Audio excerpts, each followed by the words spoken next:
There is something almost otherworldly about the way the small coastal town of Larkhaven seemed to exist outside of time.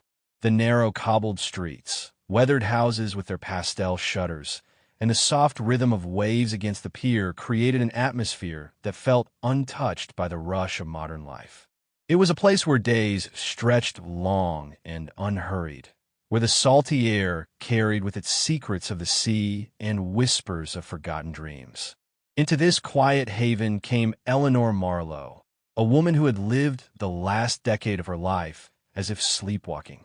She had once been a painter of promise, a dreamer who believed in beauty and passion. But the weight of disappointment, the relentless demands of a city that consumed more than it gave, and the slow erosion of love had dulled her spirit. She arrived in Larkhaven not in search of romance, nor even inspiration, but simply escape, a reprieve from the noise and disillusion that had hollowed her heart. She rented a small cottage near the cliffside, where the windows opened to an endless horizon. Each morning she would stand at the threshold, listening to the gulls and watching the fishermen haul their nets, the salty wind tangling her dark hair. The stillness was foreign at first, even unsettling, yet slowly it began to soothe the restless ache within her. Days passed in quiet repetition. Walks along the shore, sketching the outlines of driftwood and shells, reading in the glow of fading sunsets. But the human heart rarely remains in silence for long. The soul, even when wounded, longs to awaken. It was on one such morning, when mist clung low over the sea, that Eleanor first noticed him. A solitary figure standing at the far end of the pier, unmoving, as though carved from the mist itself. He was tall, his posture both weary and dignified, and though the distance obscured his face, there was something about him that drew her attention. He came often, she realized in the following days, always alone, always lingering at the edge of the water, as if waiting for something only he could see. She began to wonder about him. Who was he? A fisherman? A traveler? A lost soul like herself? And why did he remain there for so long, silent and distant, staring into the horizon as though the ocean itself might give him an answer? The town spoke of him in hushed tones. His name, they said, was Nathaniel. He had once been a teacher, a man devoted to his craft, known for his gentleness and quiet strength. But some years ago, tragedy had claimed his fiancée, leaving him adrift. Since then, he had lived alone in a weather-beaten house overlooking the sea, speaking little, his days marked by solitary walks and endless vigils on the pier. Eleanor felt a strange kinship with him, though they had never exchanged a word. Two strangers, each carrying silent grief, bound by invisible threads of loss.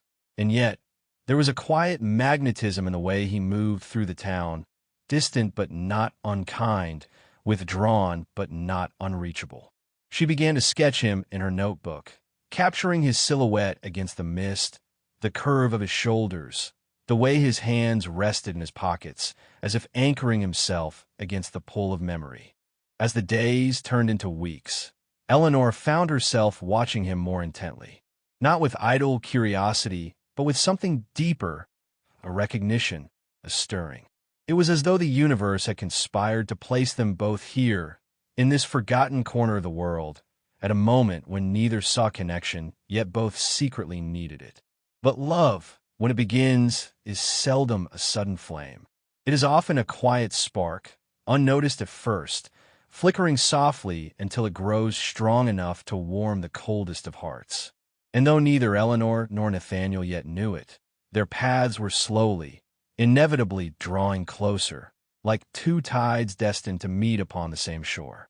And so began the story of two wounded souls, strangers by fate, who had come to discover that even in the aftermath of loss and silence, the heart remembers how to beat again, sometimes in the most unexpected places, and always with the most extraordinary grace. The days of late summer in Larkhaven carried a gentle melancholy. The sea shifted between moods, now calm and glassy, now restless and foaming against the rocks. Eleanor felt herself softening to its rhythm, her mind slowly unclenching, her heart remembering fragments of what it meant to feel alive. Yet beneath this renewal lingered the quiet, inexplicable pull toward the solitary man of the pier. Though she never spoke to him, she began to sense his presence before she even saw him. Some mornings, as she sketched seashells scattered along the shore, she would lift her eyes and find him already there, a dark silhouette against the pale light of dawn. Other times, at twilight, when she carried her notebook to the cliffside, she would spot him standing below, watching the horizon as though the sea might finally return something it had taken from him. And always, she felt a strange reassurance in his presence, as though he was part of the very landscape of the town, as steady and unchanging as the tide. One evening, a storm rolled in from the horizon. The winds swept through the cottages, rattling shutters and bending the wild grasses along the cliffs. Eleanor, restless and drawn by some unseen instinct, found herself walking down to the pier, her coat wrapped tightly around her. She thought she would be alone, yet there he was, Nathaniel, standing at the edge, unmoving, his gaze locked on the furious waves. She did not approach. She simply stood at a distance, her hair whipping in the wind, watching him. For the first time, he turned slightly, his eyes glancing toward her. The moment was brief, no more than the flicker of acknowledgement, yet it rooted itself deep within her chest. There was no smile, no greeting, only the simple recognition that she was there, that they were both braving the storm side by side. In the days that followed, Eleanor's sketches began to change. No longer were they only of shells, cottages, or drifting gulls. Nathaniel appeared again and again, his figure outlined in pencil, his solitude captured in shades of shadow and light. She tried to deny the significance of it, telling herself it was nothing more than artistic fascination. But art, like the heart, rarely lies. And slowly, her neighbors began to notice. An old woman at the bakery, seeing Eleanor gazing toward the pier, murmured softly, "He's been alone for too long, dear. Too long." A fisherman, mending his nets, told her, "Nathaniel isn't cruel, he's just lost. Some grief keeps a man silent." Their words lingered, not as gossip, but as fragments of a story Eleanor yearned to understand. One crisp morning, she found herself painting outside her cottage. The sea lay calm, a silken mirror reflecting the sky. She had just dipped her brush into the water jar when she sensed a shift in the air. Turning her head, she saw him, Nathaniel, walking slowly along the path that wound past her garden. He moved with deliberate quiet, as though each step carried a weight unseen. For a heartbeat, she thought he would pass by without noticing her, as he always did. But then he slowed, his gaze falling on the easel where her half-finished painting stood. He did not speak. He did not even pause for long. Yet his eyes lingered on the colors, on the tender strokes of sea and sky, before lifting briefly to meet hers. A moment, fragile, wordless, alive, hung between them. And then he was gone, continuing down the path until the curve of the cliff swallowed him from sight. Eleanor stood frozen, her breath caught in her chest. For the first time in years, she felt a tremor of anticipation, as though something within her had begun to awaken from a long slumber. She did not know if it was hope or longing or something unnamed. She only knew that the silent man of the pier was no longer a stranger in her heart. And though their connection remained unspoken, its presence grew stronger each day, weaving itself into her thoughts, her art, and the quiet spaces of her soul. Something was shifting, something inevitable, for the sea, after all, had a way of bringing lost things ashore. Autumn arrived quietly in Larkhaven, softening the air with its cool touch, tinting the edges of the town with gold and rust. The summer visitors had long since gone, leaving the streets emptier, the cafes quieter, and the sea more solemn in its song. For Eleanor, the change brought a deepening of her solitude, but also a strange sense of belonging. She felt herself becoming a part of this quiet place, woven into its rhythm like another leaf carried by the wind. And Nathaniel remained, always at the pier, always at the cliffs, his figure as steady as the lighthouse that watched over the harbor. Yet in small, almost imperceptible ways, the distance between them had begun to shrink. He no longer avoided her gaze. He no longer walked past her cottage as though she were invisible. Their encounters remained wordless, yet each glance, each lingering moment of recognition, seemed to stitch a fragile thread between them. Eleanor's sketches grew more intimate. She painted not just his silhouette, but the details she had come to memorize, the quiet tension in his posture, the strength in his hands, the way his shoulders carried both resilience and sorrow. She wondered about the life behind those eyes, the story locked within his silence. The town's whispers offered fragments, but never the whole. A fiancé lost, a future stolen, a man who could not leave the sea because it had taken too much from him. One evening, as the first chill of frost touched the fields, Eleanor lingered in the small library on the edge of town. There, among the shelves of worn books, she stumbled upon an old collection of poetry. Tucked inside its pages was a note in faded ink, written years ago. The name at the bottom caught her breath, Nathaniel Hart.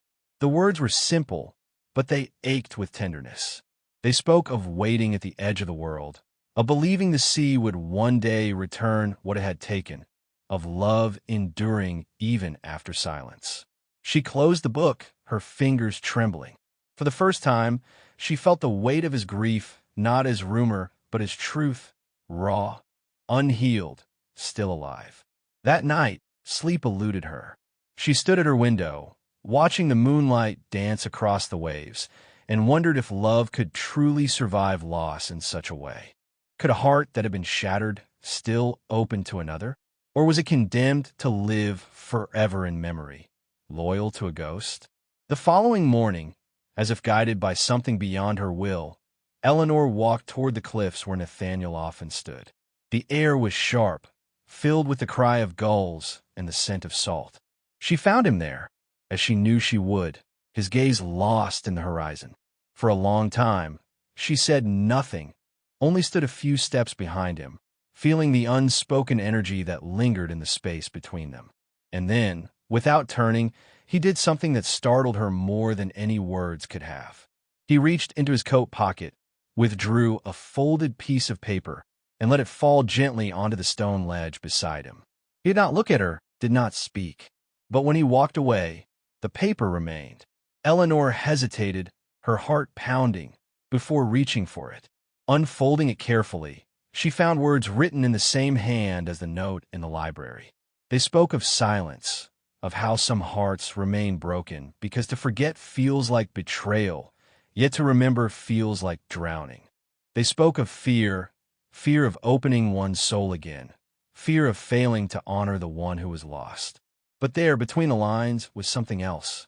A glimmer, a fragile confession. If someone were to reach for me, I do not know if I could hold them, but I know I would want to try.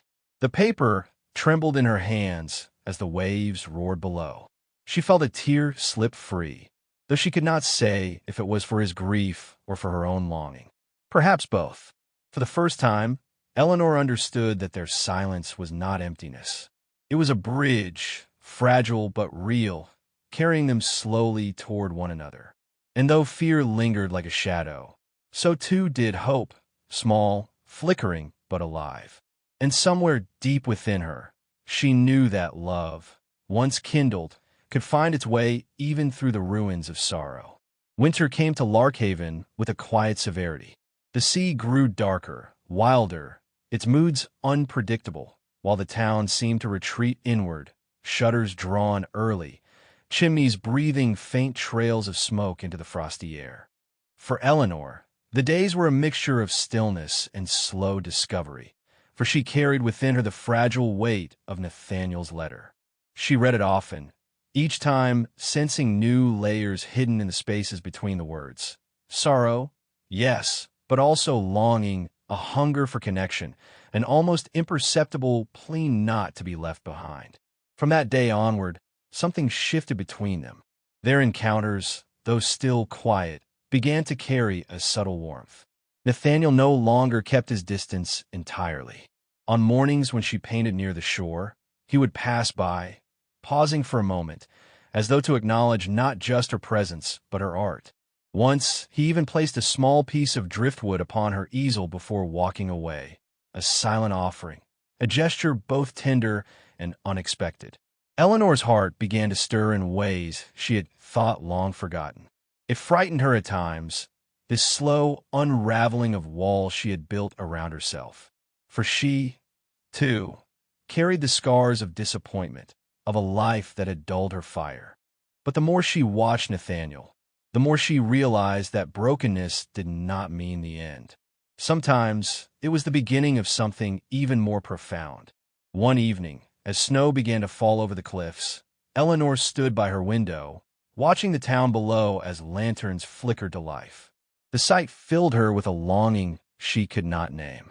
And then she saw him, Nathaniel, standing once more at the pier, snow gathering on his shoulders, unmoving against the storm of wind and sea.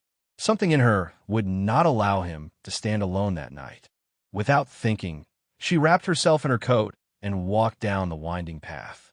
The wind cut through her as she reached the pier, her breath rising in clouds. Nathaniel turned slightly at her approach, his eyes shadowed, yet searching. She did not speak. Words still felt too fragile, too heavy for such a moment. Instead, she simply stood beside him, shoulder to shoulder, letting the storm rage around them. For a long time, they said nothing, yet the silence was no longer empty. It was alive, charged with the warmth of shared presence. And then, slowly, almost hesitantly, Nathaniel extended his hand, his fingers trembling as though uncertain. Eleanor's heart leapt, fear and hope colliding within her, yet she reached out. Their hands met, not firmly, but gently, like the first fragile touch of spring after a bitter winter. His grip was tentative, unsure, but it was real. For Nathaniel, it was a step into the unknown, a defiance of grief's hold. For Eleanor, it was the acceptance of a truth she had been resisting, that her heart was ready to feel again, ready to risk the possibility of joy. The snow swirled around them, coating the pier in white, but neither moved. In that fragile moment, standing at the edge of the world, they both felt the faint but undeniable spark of something new, something fragile, yet more powerful than sorrow itself. The sea roared below, the storm raged above, but within them, a different storm was stirring, the storm of awakening hearts. And though neither spoke, they both knew it. Their silence had transformed.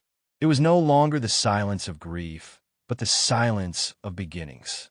By the time spring returned to Larkhaven, the town seemed to breathe differently. The days grew longer, the air warmer, and blossoms unfurled across the meadows that bordered the cliffs. For Eleanor, the change in seasons mirrored the quiet transformation of her own heart. The solitude that had once felt heavy was now threaded with moments of anticipation, of small, delicate joys that wove themselves in her daily life. Nathaniel was no longer only the solitary figure at the pier. Though words between them were rare, his presence began to fill her days in subtle, tender ways. He would bring her seashells, smoothed by the tide, leaving them on her windowsill before she awoke. Once, when she was painting near the cliff, she turned to find him leaving a basket of fresh bread and apples from the market beside her easel. He never stayed long, but his gestures spoke louder than words. They were offerings, fragments of trust slowly being rebuilt, pieces of a soul learning to reach outward again. Eleanor, too, began to give back. She left sketches tucked into the crevices of the pier where she knew he would find them, drawings of the sea, of the gulls, of the horizon that had been his companion for so long. Once, she painted a scene of a lighthouse glowing against a storm, a solitary figure standing tall at its base. When Nathaniel discovered it, he lingered longer than usual, his hand resting against the paper as though it tethered him to the present moment. It was not a swift romance, nor a sudden fire. It was something slower, deeper, like roots entwining beneath the soil before a flower dares to bloom. And yet, there were still shadows. Eleanor sometimes caught the faraway look in Nathaniel's eyes, as though he was torn between two worlds, the world of memory and the world opening before him. She knew his heart carried ghosts, just as hers carried old wounds. But she also knew that healing was not about forgetting. It was about learning to carry sorrow alongside joy, to let grief transform rather than consume. One late afternoon, as the sun dipped low and painted the sea in hues of gold and rose, Eleanor stood on the pier with her sketchbook. Nathaniel approached quietly, as always, but this time he did not linger at a distance. He stopped beside her, his shadow stretching long across the wooden boards. Slowly, he placed something in her hand, a small, weathered locket. Her breath caught as she opened it. Inside was a faded photograph of a young woman, his lost fiancée. But opposite the picture, tucked into the other side of the locket, was something new, a dried wildflower, pressed carefully, fragile yet enduring. Eleanor understood. The past was still with him, would always be with him, but here was his silent confession. There was space now for something else, something new, something alive. She closed the locket gently and held it against her chest. And though he said nothing, she felt the truth in the quiet between them. That love was not about replacing what was lost, but about finding the courage to let the heart expand. The sea, which had once been the keeper of Nathaniel's sorrow, now seemed to sing of possibility. And Eleanor, who had arrived in Larkhaven seeking only escape, realized she had stumbled upon something far greater, the rebirth of her own capacity to love and to be loved in return.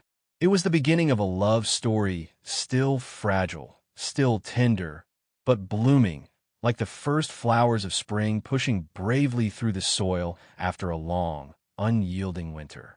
Would you like me to move on to part 6, the final chapter with the uplifting, inspiring ending? Summer returned to Larkhaven once more, carrying with it the warmth of long days and the scent of salt mingled with wildflowers on the breeze. For Eleanor, the town that had once felt like a refuge now felt like home.